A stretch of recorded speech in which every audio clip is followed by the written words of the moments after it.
Hello everybody for lecture 9 of our course. The lecture is about plane wave propagation. In this lecture we'll be studying a new situation for the wave propagation, which is the wave propagation between two different media.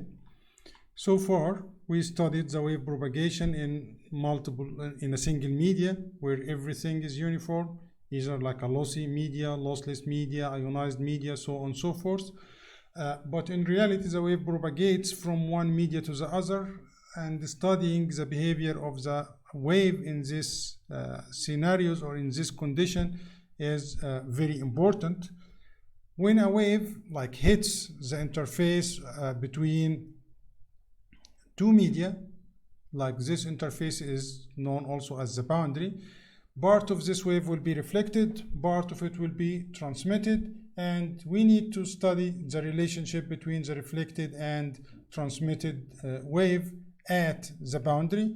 And the tool that we are using in this analysis is the boundary conditions. We introduced the concept of boundary conditions before in electrostatic and magnetostatic, and we said that it is also applicable in electromagnetic wave propagation.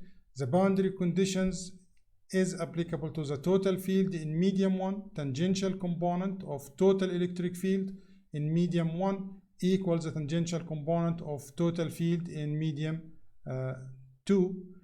The total normal component of magnetic flux density in medium 1 equals the total normal component of magnetic flux density in medium 2. For the other two fields, for example, the tangential component of magnetic field is related to the surface current density. The normal component of displacement vector is related to the surface density of charge surface density at the interface. We will start by the simplest scenario, which is normal incident. Normal incidence means the incident wave is perpendicular to the interface. So the wave is propagating in the direction normal to the interface. In this case, the interface is the XY plane. The boundary is at Z equals 0. Incident wave is propagating in the positive Z direction. Medium 1 is a lossless media. Medium 2 is a perfect conductor. We have two waves. One wave is the incident wave, the second wave is the reflected wave.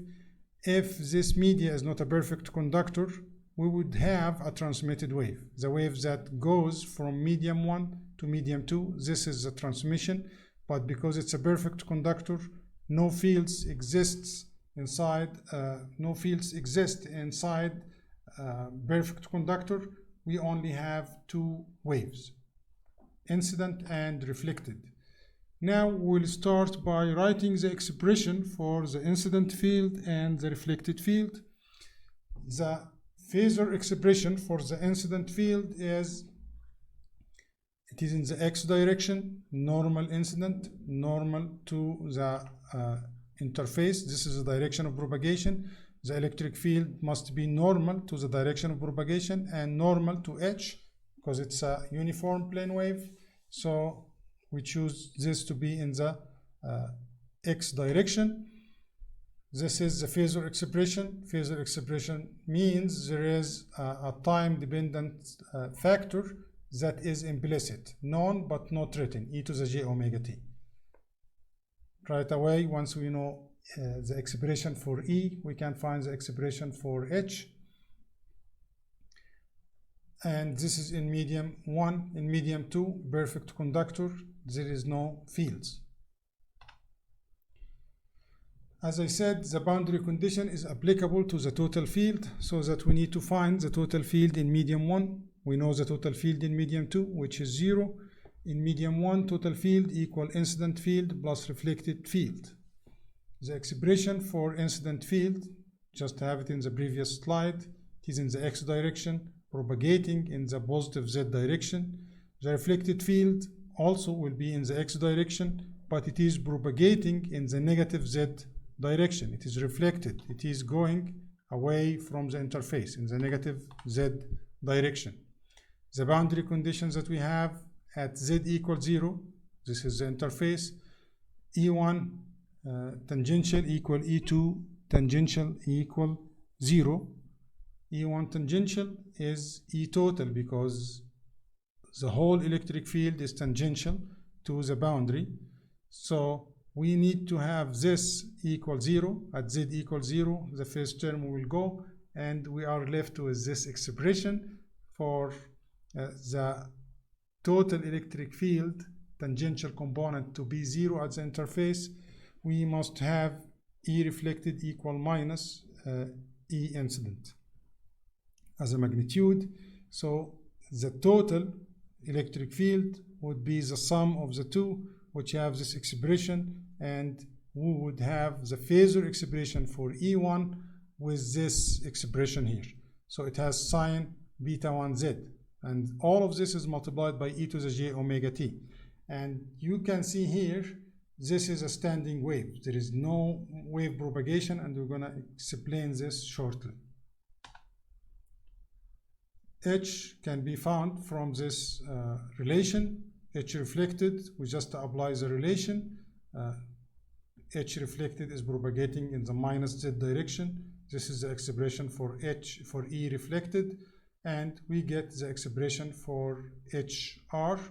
From HR, we substitute in the relation to find the total magnetic field, which has this expression.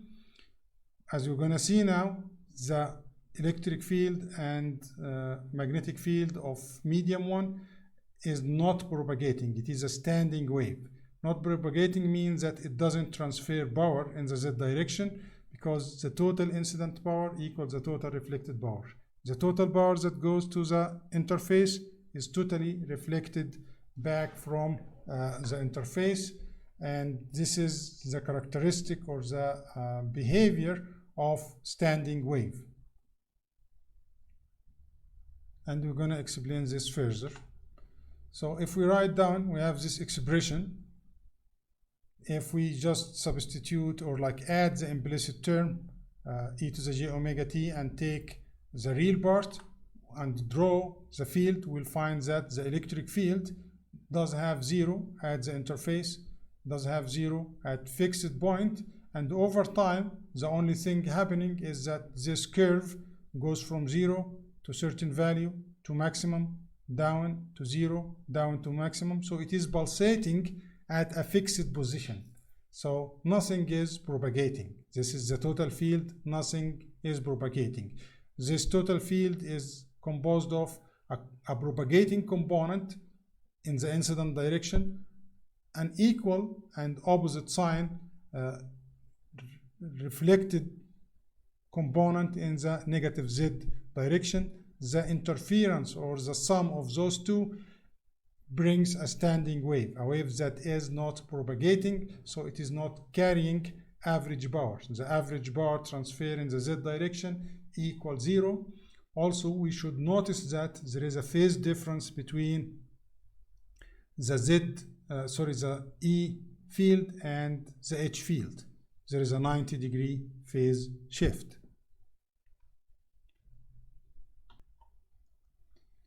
Now we have an example, and I will give you my regular advice.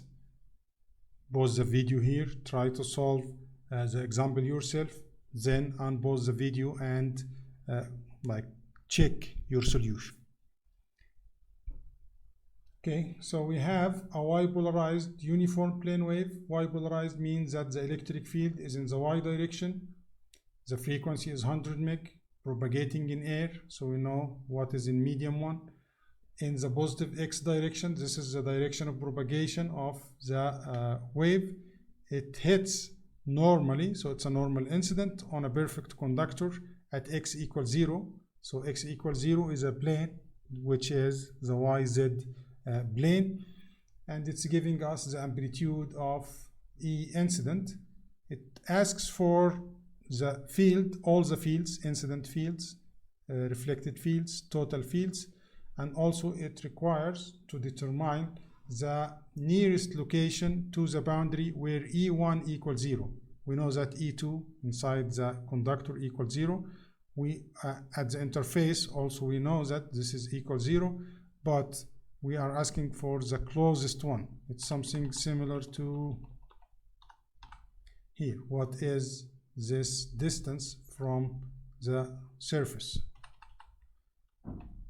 Okay, so now I hope that you would pause the video and solve the problem, then join us. Okay, it's a straightforward example. We're just like write the expression, phasor expression for E incident, phasor expression for H incident, and the real or instantaneous component would have this expression. Omega is known because frequency is given. K1 can be calculated because we know it's air and omega is given, so we can calculate K. Eta 1 is 120 pi for air, so we can have a full expression for E. The amplitude is given, so E and H are like completely known for the incident wave. For the reflected wave, we'll do like our exercise, substitute eta 1, and reflected is propagating in the negative z, so we have a positive sign here. So the total expression, instantaneous expression for reflected electric field and reflected magnetic field can be given here. You need to practice writing those yourself. So the total field is the sum. The phasor expression is here. This phasor expression includes an implicit term, known but not written, of e to the j omega t. If we want to find the instantaneous expression, we just take the real part. We have a j, we have e to the j omega t. So the real part dependency on time will be sine omega t. Similar thing for h1, but because there is no imaginary part, the solution will have dependency on time, which is cosine omega t. So this is the third request in this example. The fourth one is what is the nearest location for E equals 0 from the boundary. So E total does have this expression at x equals 0, the boundary E equals 0. What is the second, or like what is the first 0 from the boundary? Remember that like the boundary is at z x equals 0. Positive x is inside the conductor, which is medium 2. Negative x is medium 1. So we are looking for the first negative value of x that causes this expression to equal 0, which is when k1x equal minus pi. So we can calculate x.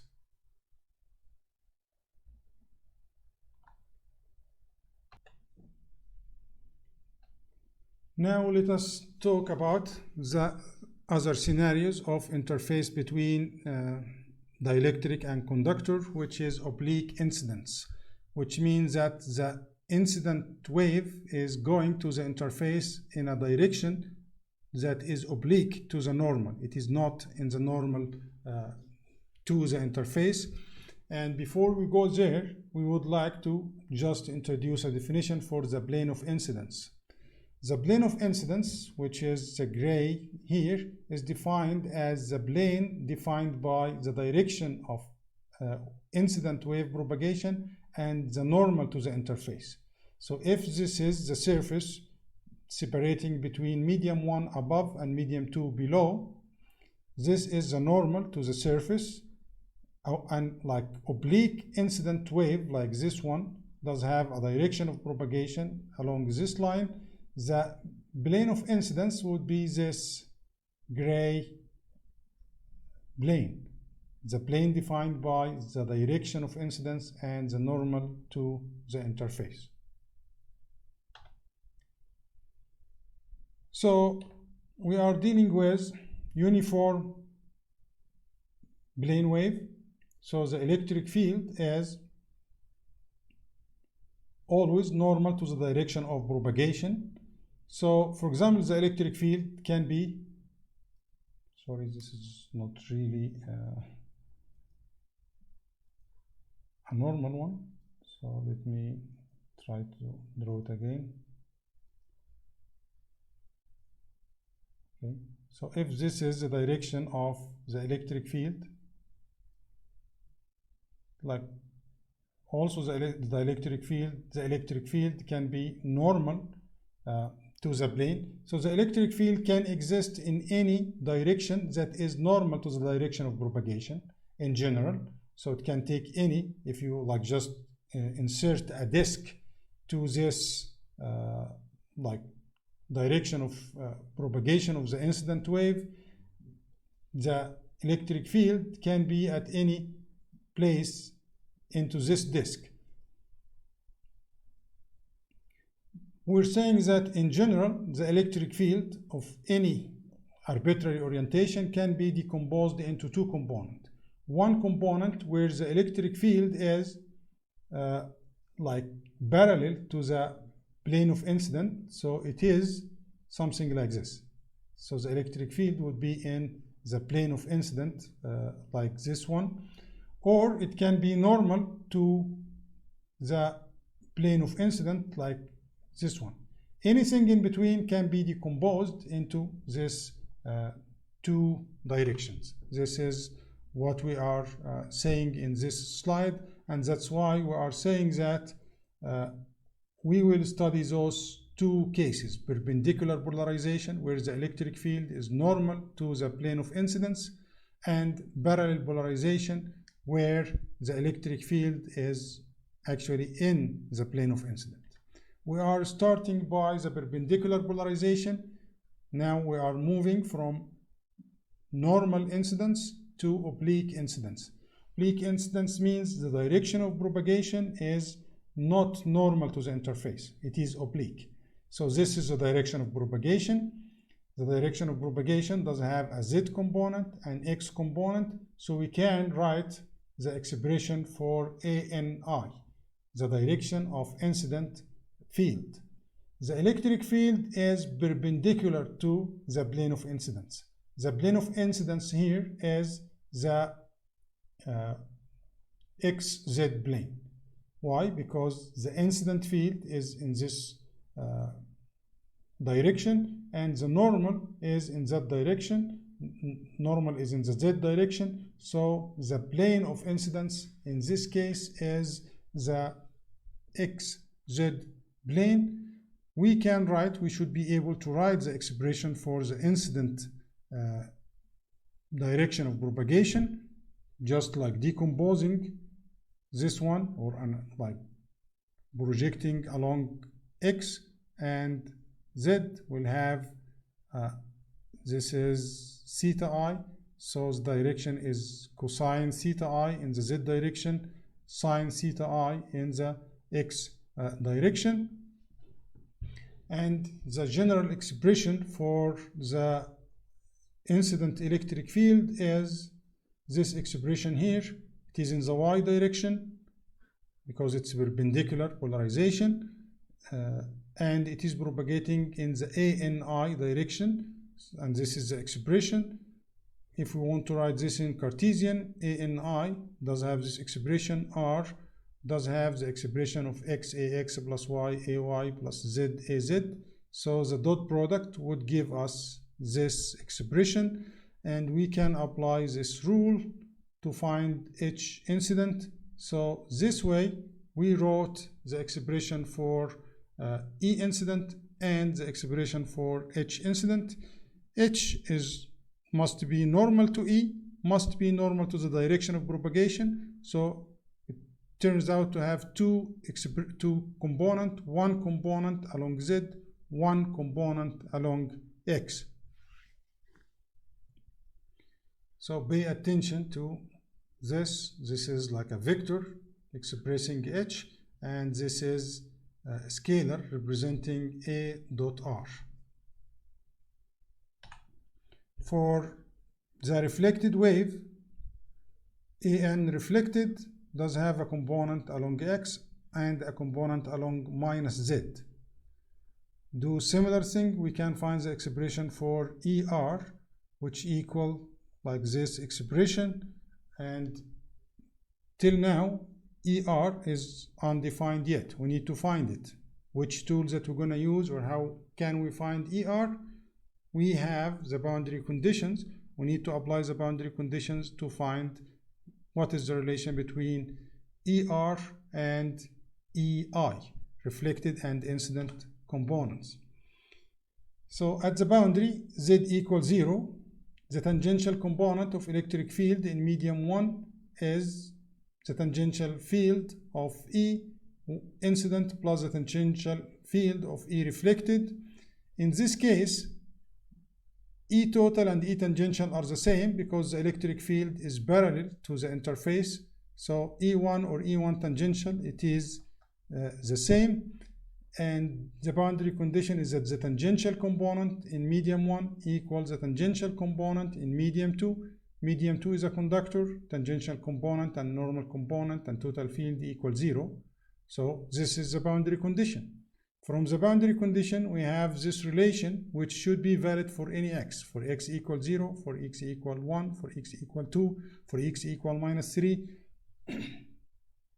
This expression should be valid. The only way for this to happen is for the phase component to be similar all the time, and this will happen if theta r equals theta I.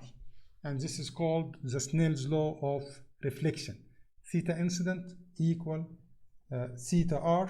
When we do this, this component will go out, and then we have ER0 plus EI0 equal 0, which give us the reflected field does have the same amplitude of the incident field with a negative sign.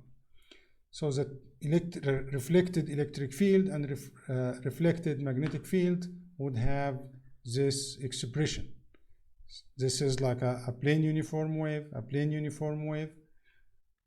Now coming to the total field in medium 1, which is the sum of incident and reflected. When we do just like substitute the phasor expression here for the two components, we will find that we have this expression. This expression, we should guess this is a standing wave in the z direction and a propagating wave in the x direction. Each one would have like longer expression because it has x component and z component. Again, the z component is standing, the x component is propagating, and we can confirm that from the Poynting vector. Poynting vector equals the real of electric field cross real of magnetic field. We'll find that we have two components, one component in the x direction and another component in the z direction. So this is the total expression for E1, and this is the real part of it. We just multiply by the e to the j omega t, the implicit term, known but not written, then take the real part. We'll find that we have a stationary component with respect to z, a propagating component with respect to positive x. And we'll have a phase element here. This phase element cosine something plus pi over 2 equal minus sine. So the cosine is converted to sine, and then we multiply by negative. So we have this expression for the real instantaneous expression of the total electric field in medium 1. We do something similar for H1 and get the real component of H1 as a function of x, z, and t. We'll have this expression. The expression for H1 is straightforward, but is a little bit longer because it has z component and x component. If we want to find the Poynting vector, we just cross product real E1 cross real E2, and it will give us the Poynting vector in medium number 1. We'll find that the x component does have sine squared dependency on omega t. Bz component does have sine omega t dependency multiplied by cosine omega t dependency. So if we take the average power, we will integrate Vx over dt for one period, because the sine square will have a value. But if the dependency on time is sine omega t or cosine omega t, or the dot product of sine omega t cross like multiplied by sine omega t, we will have 0. So because we are integrating over one full period, if we have sine only or cosine only or sine cosine, all of this will result in a 0 average power over one period. But when we have sine square or cosine square and we are averaging over one full period, we will have non-zero term. So from here we can say that the power flow in the x direction exists, the power flow in the z direction doesn't exist. So it's in the z direction it is a standing wave, in the x direction it is a traveling wave, and we can think of this total field in medium 1 as a non-uniform plane wave. Non-uniform means that the electric field is changing in the direction of normal to the direction of propagation. There is, for example, like dependency on x, and this wave is transferring power along x direction. So we can define the velocity of propagation in x, we can define the wavelength along x, and because the electric field is in the y direction, which is normal to the direction of propagation, the electric field is always transverse to the direction of propagation. This kind of combined wave, the total field in medium 1, is called like a transverse electric wave, because the electric field is normal to the direction of propagation of power, which is the x direction. Now we're gonna move to the second case of oblique incidence, which is parallel polarization. Parallel polarization means that the electric field is parallel to the plane of incidence, which is the xz plane. So the electric field will be in the xz plane. It will be with a z component and x component, similar to what we did before. We can just like decompose the electric field in the x direction and negative z direction. The angle here is theta I, so it will be like cosine theta I in the negative, sorry, it's a sine, this is theta I from the geometry, this is theta I, so we'll have cosine theta I in the x direction minus sine theta I in the z direction, and we should be able to write the expression for the electric field. One moment, I need just to bring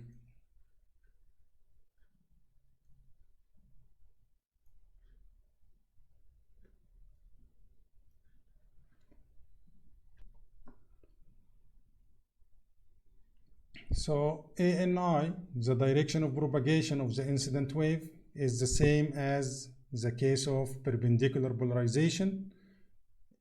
E incident does have x component and z component.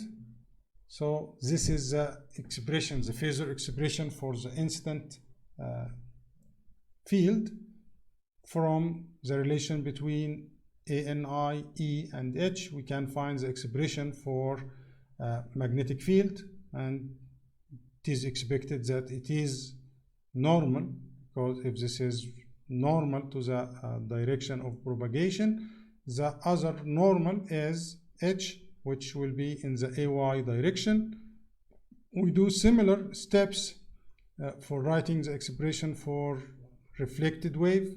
Theta R is unknown, ER naught is unknown, and we have the expression for the phasor expression for the reflected field. Now it is the time to apply the boundary condition to find the value for theta R and to find the value for ER0.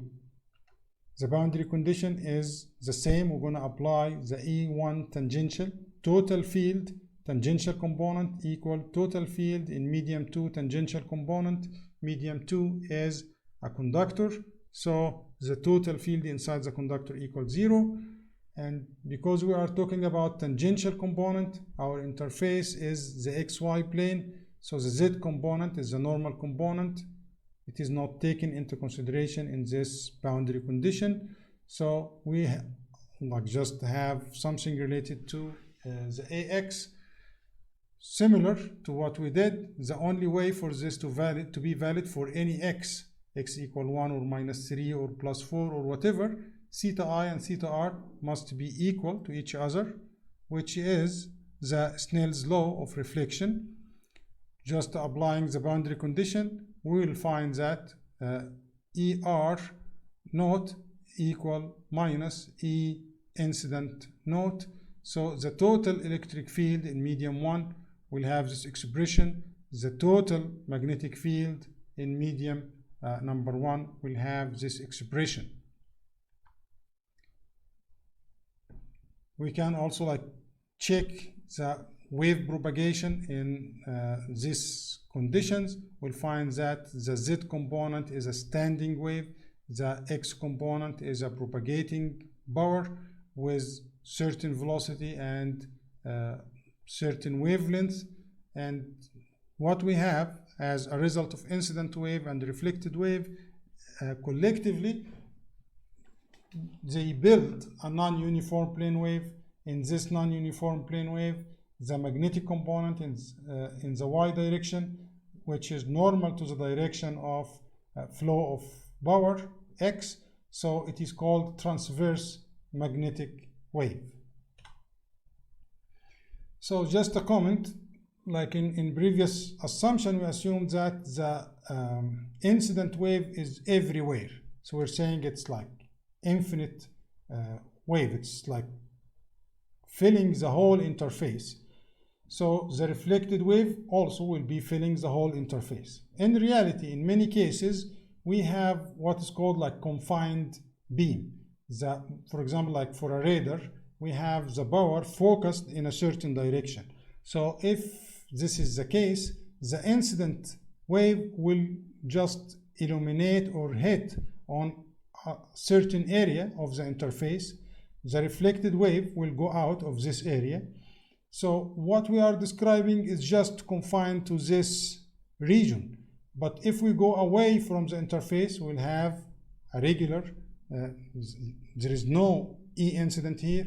The total field here away from the interface is reflected wave, which is a plane uniform wave, and away from the interface in the direction of incident wave, we have just like a plane uniform wave going towards the surface. H1, which is depending on the polarization of the electric field, either a transverse electric or transverse magnetic, just does exist in the region near the interface. So this is practically, but we didn't go deep into this. To make it simple, we assume that the wave front is infinite. So just like to let you know about this point. Another example to apply what we had learned, I will give you the same advice over and over again. Pause the video now, try to solve this example yourself. Once you done with the iteration, you can come back and continue the video to like review your solution. So here, uniform plane wave, incident from air on a perfectly conductor with angle theta I, perpendicular polarization, and we would like to find the current induced on the surface. So what is the, like this has to do with current.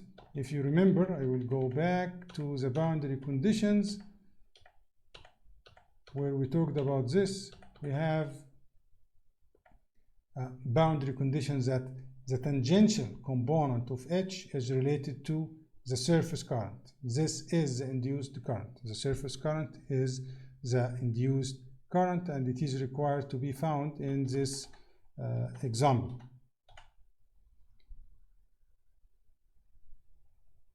Okay, so this is the problem. It is perpendicular incidence. The electric field is normal to the direction of to the plane of incidence, so it is in the y direction. In this case, we'll write the expression for E incident, expression for H incident, expression for direction of incident propagation, direction of propagation of reflected, like we did this like shortly for like the study, and we just add E incident to E reflected, H incident to H reflected to write the expression for total electric field, total magnetic field. It's a very straightforward process. The only difficulty is the long expressions that many times would be confusing. So you need to practice writing those expressions and make sure you are writing them correctly, even though if you are writing this on like more than one line, because they are long expression. So now we have the phasor expression for E1, phasor expression for H1. There is an implicit time dependency term, e to the j omega t, that is known but not written. So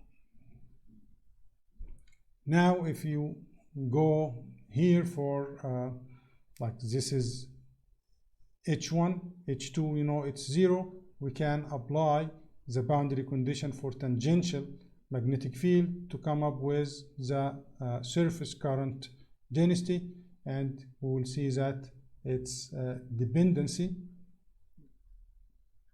Just have this expression, and we can take the time dependency by like just apply like the implicit term. We write e to the j omega t, then we take the real part. It will be cosine omega t minus beta 1x sine theta I, and the units of the surface current is ampere per meter. The Poynting vector is the real of electric field cross the real of magnetic field. This is the electric field, this is the magnetic field. We take the real component similar to what we did before. The real component here will have, because of the j, it will be sine omega t minus beta 1x sine theta I. The real component here will be sine omega t. Again, also we have, okay, it's cosine omega t for x, sine omega t for z because of the j, and we will have this expression, and we want to find the average power flow. You can see from here sine cosine would give us 0, but sine will give us sine square, and this is the component that will result in like non-zero average power. It's a long expression, yes, I know it's like lengthy one, but you need to practice writing it and using it to calculate the average. You will find that the average is only in the x direction, which is ay cross az. So this one cross this one, but ay, this is the component, sorry, ay cross ax, it will give us z component. This is 0 average power. Ay cross az will give us x component, which is sine square, which is non-zero average power. So there is a power flow in the x direction, and there is no power flow in the z direction. By this we reached the end of the lecture. The lecture does have a new concept about like reflected wave and the application of boundary conditions and the introduction of Snell's law. So you need to study this lecture, and if you have any question, we can discuss this into our discussion meeting. Thank you, everybody.